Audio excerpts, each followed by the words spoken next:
Hi, Jonathan. Hey, Ben, Yeah, nice to see you. yeah, nice What to brought you speak. here today? Yeah. A bit of curiosity.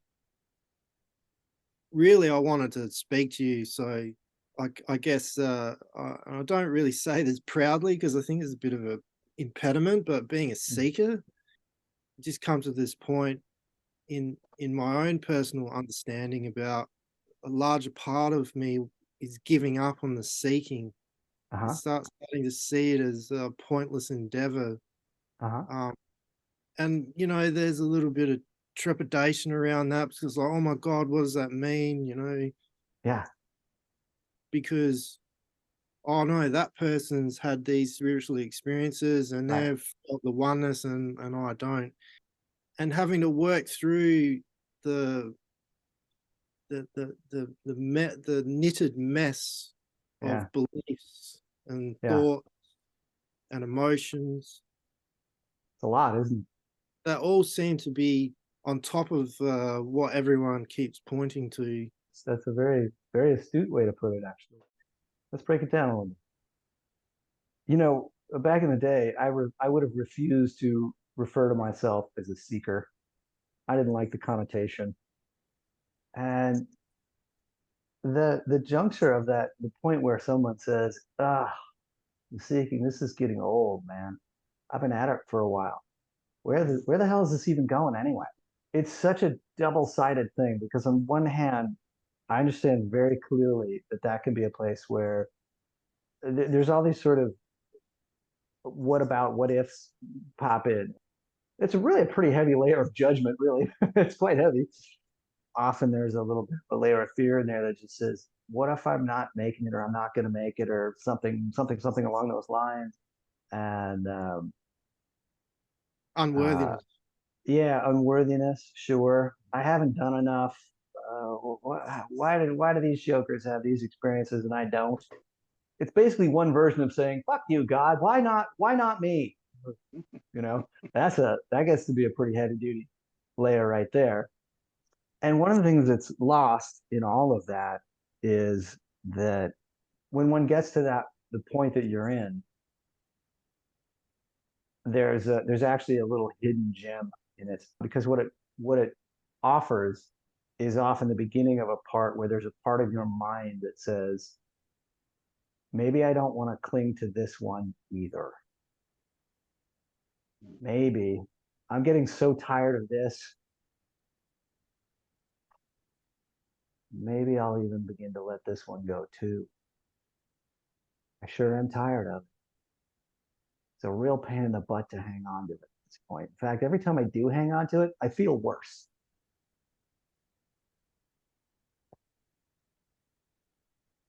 And so sometimes the gem in it is that it really does begin to mean that even this begins to be let go. And it is that act of letting go that is what points to having let go. It might seem like a funny thing to say, well, the fact that you feel terrible about this is a great sign. Um, but there's often a way in which that is really sincerely and genuinely true. It doesn't necessarily make it feel so much better, but it can still be true. What another way of saying that is that it's like this is the spiritual stuff is beginning it hurts, it's hurting. Like I thought this was going to be the way out, but it's turning out to just this Mm. feels like a burden. And it's in those kinds of moments that there's a part of your mind, really a part of your mind saying, what is really going on here? Who is the one hanging on to this? What are we doing this for? In fact, who's the one that's so concerned about doing it? And so it begins to put a crack in that sense of an individuated sense of self that is so bent on getting this thing done. If you were to look me in the eye and say, Jonathan, I've had it. I'm about to give up on seeking. I would do two things. I would recognize how much angst and suffering that represents because I understand the amount of fear patterns that run in that moment. And every ounce of my heart goes out to you in that. At the same time, I cannot help also secretly having a slight upturn in corners of my smile because I know that there's a part of you that is ready to go a little bit like that. And it begins to want to even let go a little bit of the one who has been trying so hard to let go. And that's something that is actually really quite beautiful to me.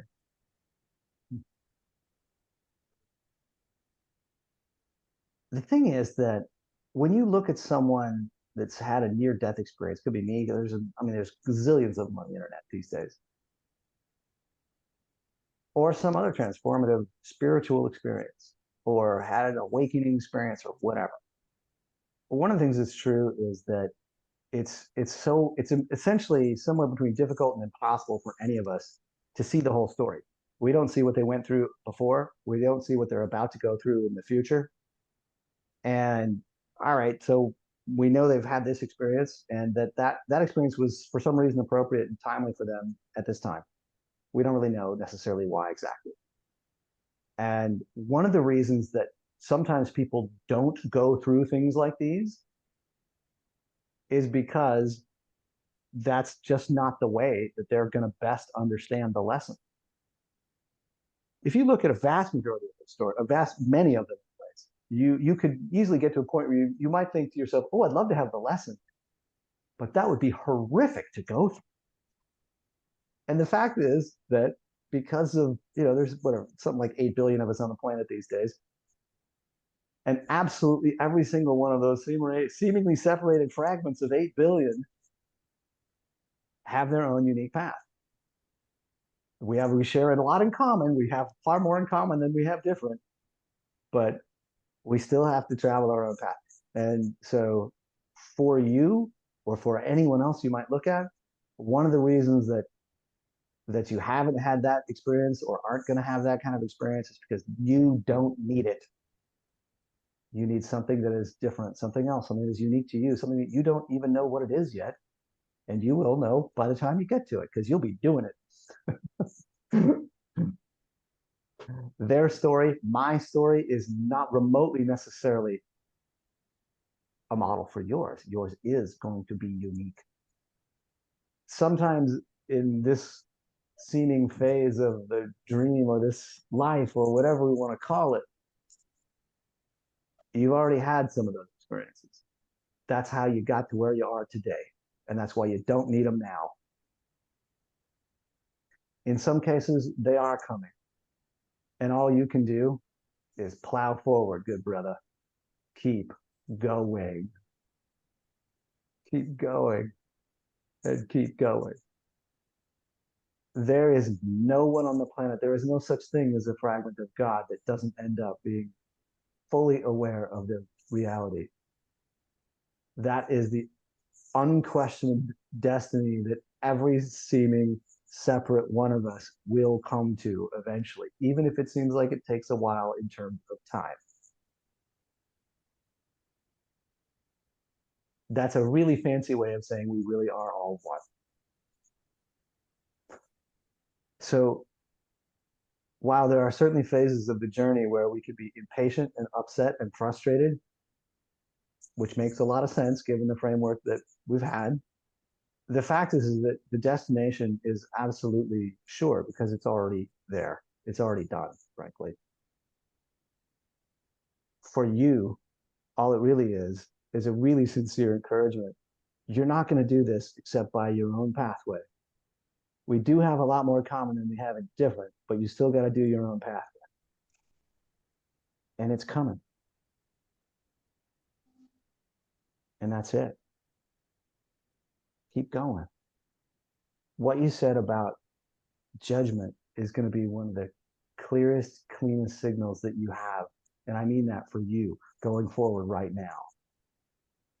I have to believe, Ben, that there have been times, probably recently for you, in fact, that it's been natural to be annoyed, frustrated, just generally upset with the world in general and your place in it and so on. But you wouldn't be on this path in general, I don't believe. And frankly, I don't believe you'd be on this Zoom call if there weren't also some moments over the past while that really spurred you to the spiritual journey, spurred you to, as you put it yourself, being seeker.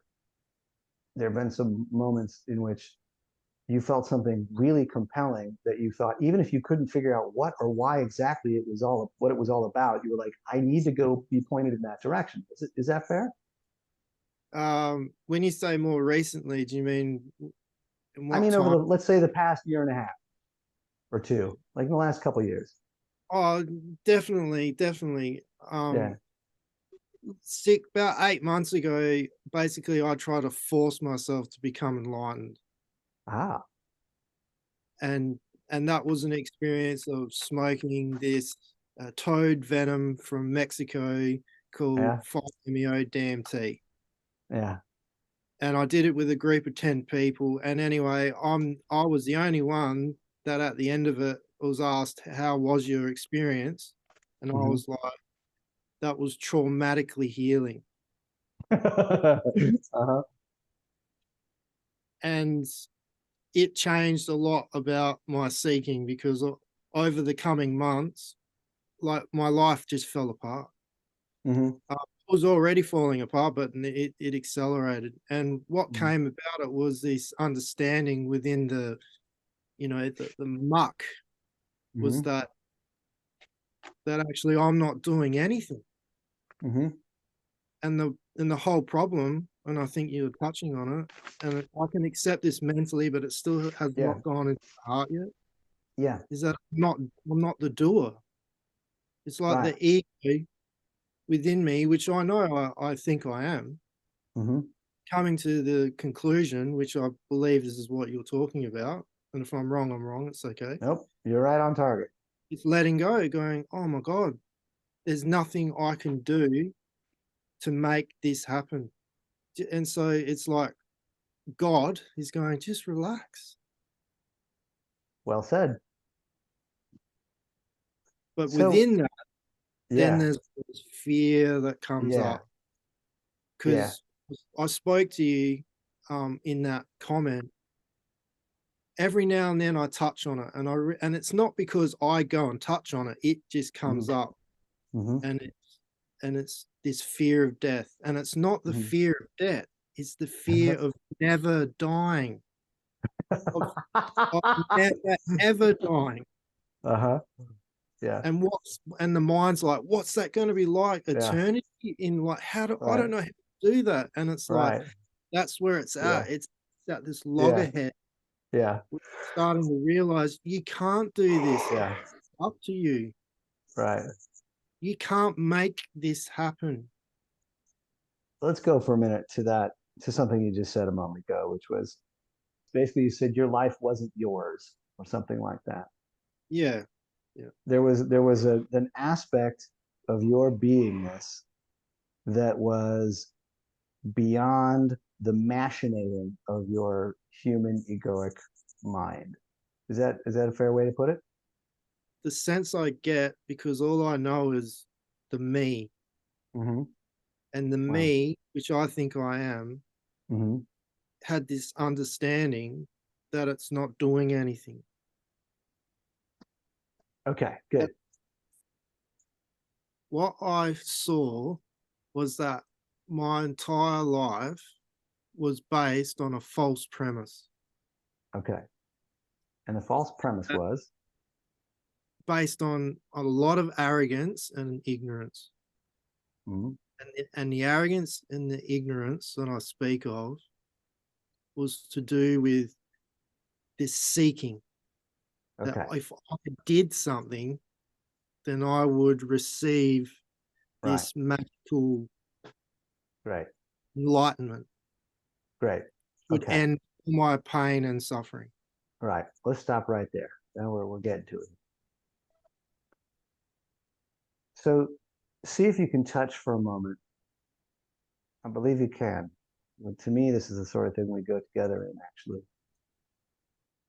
if you imagine what it's like to just go with me, go inwardly for a moment.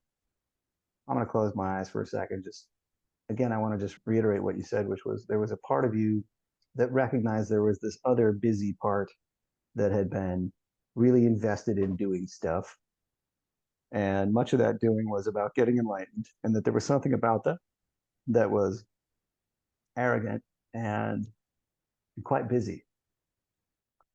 Stand for a moment in that place where you were doing the looking, and you're literally sort of looking across an inner distance to the part of you that was in fact acting arrogant and busy and trying to get stuff done, especially in the name of enlightenment, among other things. And it's as if there are sort of these two aspects.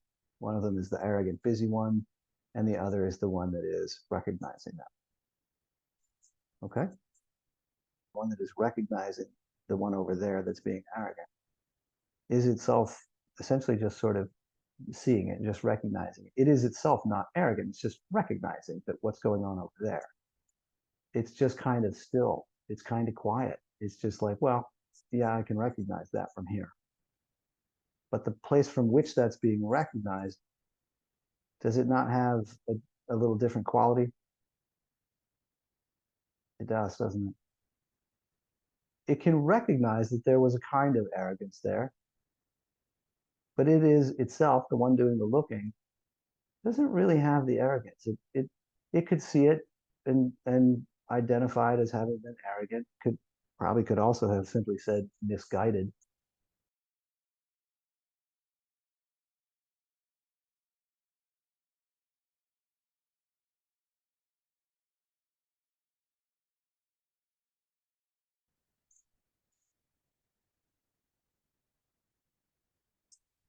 That smile on your face, then, is is the reason for being here today, because it is in doing the looking at that arrogance and doing it in a way that you just did, that I just witnessed, the one that brought a smile to your face, because you looked upon it in a way that was, you saw it accurately, you saw it clearly. Let's be very clear about that. You were like, yep, over here it's fine, over there it's a little arrogant. But what I would hasten to point out is that the one doing the looking didn't have to even be involved. It could look over there at the busyness and the arrogance and go, yeah, that's a little busy. But it's almost as though you could perceive the gap in them, and that the one doing the looking was itself not particularly arrogant and not particularly busy. In fact, one of the things we could say about it is that it was really quite peaceful. It was rather still and quiet. When that experience inside crops up, the one that says, God damn it, I think you're doing it again wrong, you idiot. It's very clear of the two things that you've just been experiencing. It's very clear which one of those that is. Is it not? It's certainly not the one that comes from that place where you're just quietly seeing. It's the one that's busy, and possibly arrogant. This is the distinction. This is what I meant when I said one of the key parts of the journey coming up for you is going to be the distinction between judgment, like harsh judgment, and the opposite of that, because that's what you just experienced.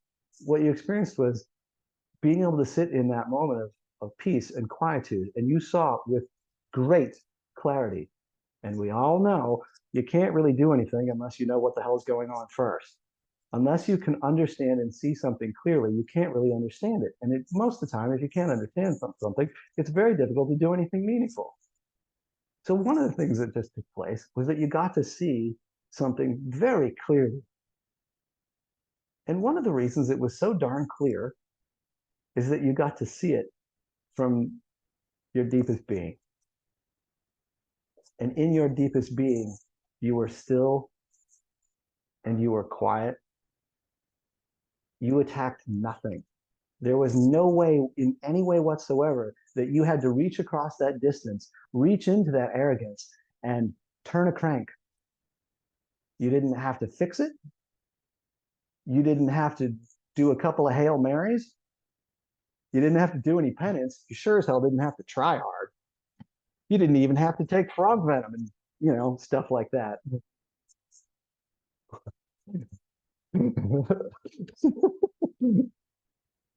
What you did do, though, and I saw it with my own eyes, was you sat in a place of beautiful, still clarity, and you looked, and that was all. And by seeing clearly, just that alone, there was a part of you that went, okay, I guess I don't have to beat that other part of me to a pulp. All you did was look. There was nothing that said, I got to try harder. Not a molecule of that. It was just a moment of seeing with great clarity, see the truth for a minute. Not only that, but you got to sit in that truth, see from that truth, let's say. And when you sit in that truth, as you were in that quiet, still place, there's no question about having to become it, is it? You were sitting there. You were right there. You were there. One of the things I find myself, I say some version of it often, is it's never 3 steps to success. It is one every time. It's one step. If we could even call it a step. Where were you? What did you do? You sat in that truth for a moment and you looked upon everything else and you saw it truly. End of story.